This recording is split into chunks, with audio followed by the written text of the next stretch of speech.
শিরোনাম, school bag খেলনা পিস্তল সহ যা মিলল ডাকাতদের কাছে। এবার বিস্তারিত আলোচনা। ঢাকার দক্ষিণ কেরানীগঞ্জের চুনকুটিয়া এলাকায় রূপালী ব্যাংকে ডাকাতি ও জিম্মির ঘটনায় 18 লাখ টাকা সহ 3 ডাকাত যৌথবাহিনীর কাছে আত্মসমর্পণ করেছে।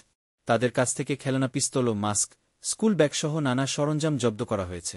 বৃহস্পতিবার 19 ডিসেম্বর রাতে র্যাবের পক্ষ থেকে এক সংবাদ বিজ্ঞপ্তিতে এসব তথ্য জানানো হয়েছে।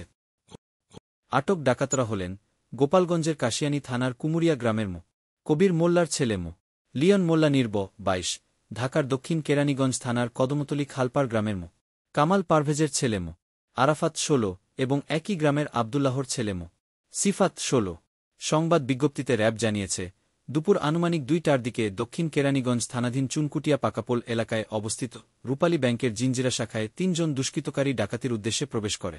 এরপর তারা ব্যাংকে অবস্থানকারী 10 জন ব্যাংক কর্মকর্তা এবং 6 জন গ্রাহককে অস্ত্রের মুখে জিম্মি করে ব্যাংকের ক্যাশ থেকে নগদ 18 লাখ টাকা লুট করে। পরবর্তীকালে স্থানীয় লোকজন ডাকাতির বিষয়টি বুঝতে পেরে ব্যাংকটির চারপাশ ঘেরাও করে প্রবেশের প্রধান ফটকে তালা ঝুলিয়ে দেয়। এরপর অভিযান চালিয়ে সন্ধ্যা 6টার দিকে কোনো প্রাণহানি ও হতাহতের ঘটনা ছাড়াই 3 জন দুষ্কৃতকারীকে আত্মসমর্পণ করানো হয়। নিরাপদে উদ্ধার করা হয় জিম্মিদেরকে। এতে আরও জানানো হয়, আটক ডাকাতদের কাছ থেকে লুট হওয়া নগদ 18 লাখ টাকা, 4টি খেলনা পিস্তল, 2টি চাকু, 1টি লোহার পাইপ, 1টি কালো স্কুল ব্যাগ, 3টি মাস্ক, 3 জোড়া হ্যান্ড গ্লাভস এবং 3টি কালো চশমা উদ্ধার করা হয়েছে। আত্মসমর্পণ করা ডাকাতদের বিরুদ্ধে পরবর্তী আইনানুগ ব্যবস্থা নেয়ার কার্যক্রম প্রক্রিয়াধীন বলেও জানিয়েছে র্যাব। এই ছিল আজকের খবর। আমাদের সঙ্গে থাকার জন্য ধন্যবাদ।